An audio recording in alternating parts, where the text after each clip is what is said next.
So again, we're talking a little bit about understanding children and helping developing, parents. From my side of the coin, it's important that a lot of times parents have no clue what kind of brain type their children are. They assume that they should be wired like they are, and guess what? They're not. Often the parent can be wired opposite of the child. So the parent is saying, look, just do it right. Do it my way, do it right. But the child is never going to do it his way. He's going to find his own way for success. So this is big with the parental role. Okay, so encouraging dependency. Often we do find parents that, especially at high level development, they want the child to be dependent on them.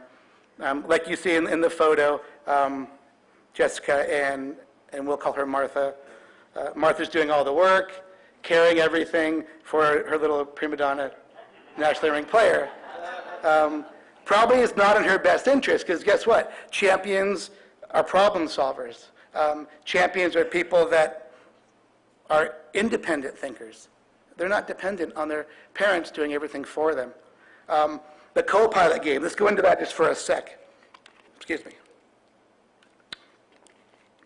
From the tennis parent side, I'm a tennis parent as well. My daughter Sarah won 10 national U.S. titles and played the U.S. Open by the age 15.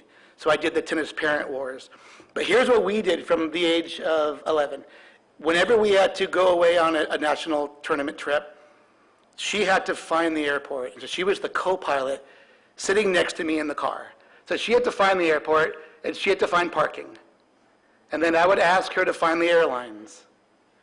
She would have to find the gate. And when we get off the airplane, I would be right with her the whole way, but she'd have to find baggage claim. After that, she'd have to find the rental car. She'd have to find the hotel, and then the tournament site by reading maps and being organized. And it was like pulling teeth. It was difficult, man. But guess what? On the court, guess who was able to solve problems? Sarah. So I really recommend that as you do maybe look into tennis parent workshops, you ask your parents to kind of encourage independent thinkers. So is everybody okay so far? You guys can all hear me in back and all? Alrighty. Understanding the success formula with champions or any world-class performer. So what do these folks all have in common? Mozart, Michelangelo, the Beatles, Wayne Gretzky, Yo-Yo Ma, Michael Jackson, Bobby Fischer, Audrey Agassi.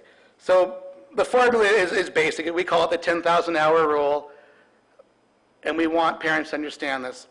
It takes about 20 hours a week for 10 years to develop a champion, a world-class violinist, a world-class piano player, a world-class gymnast, or a world-class tennis player. So from my side of the coin, I think it's really important that we're gently but brutally honest with parents. We want to make sure they're in reality a little bit if they're chasing the dream of developing a high-level player. All right, next blunder. Asking your child to fix a flawed stroke while keeping them on the tournament trail. This is common. We see it week in, week out. Parents come to us. They decide as a team, as a unit, they might need to change a serve grip or a certain stroke production issue. After about 2 weeks, the parents, they put the kid into another tournament. And now the kid basically goes down in flames and loses. Because part of this formula is when you make a change like that, you don't have the new motor program set yet. So the learning curve is it gets worse before it gets better. It's really meaningful that you explain this to the parents and the player. So it takes about 4 to 6 weeks for the new motor program to override an old one. So let's kind of walk through it. Let's just say we have a junior player and we decide we have to change a forehand serve grip to a continental serve grip. In the first week, they're going to do the new service grip and hit a proper serve about 10% of the time. 90% is the old motor program. And they're going to hate you a little bit as a coach. This jerk doesn't know anything, man. So they're going to get into that. By the second week, they're going to go into about 20%. They're doing it correctly. 80% is still the old motor program. By the third week, it's kind of getting fun. They're about 40% right, 60% still the old motor program. Now, this is where most parents put their kid back into a tournament. And guess what the kid says? They go, I know what Frank says. I'll start that next week for sure, but I'm not losing to this little jerk. And they go right back to their old. Now, guess who just wasted all the time and all their money? The tennis parent. You're back at ground zero. So it's meaningful that if you're going to make a change like that, a stroke production change, give it 4 to 6 weeks. Go ahead. No, I don't think so. I think it really just depends a little bit on what they do during the week. The unfortunate thing with us being adults is we have to work, so we don't have time to work on the skill. Juniors may have a little bit more time, but I do believe though in the power of shadow swinging at home and getting used to building motor programs like that. When I used to work back in the day, I actually worked with Craig Tiley back in the day with Vic Braden in the States. And one of the studies we did with a famous U.S. coach, Vic Braden, was we took a group of adults and they took one lesson a week and they practiced 2 or 3 times a week. The other group took a lesson and didn't hit a ball. They only were allowed to do shadow swinging. And after 6 weeks, the group that only did shadow swinging killed the group that practiced. Because they were actually programming good motor programs, and the other group was going back to their old stuff every week.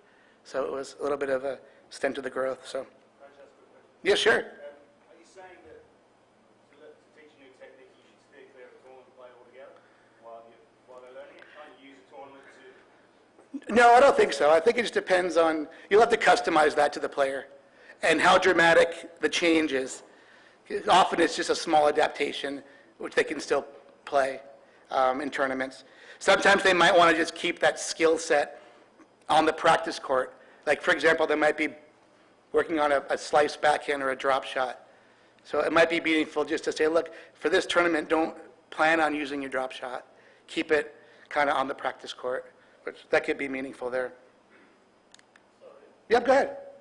Some mistakes take people years to take it off. Yes. You can't take it off in 4 or 6 weeks. They will take years. No, you're right on. And sometimes don't come off. And sometimes they never will. I agree. And I think those are the students you give to your assistant pro. No, I'm kidding. Okay, no. No, but it's a good point. You're right on.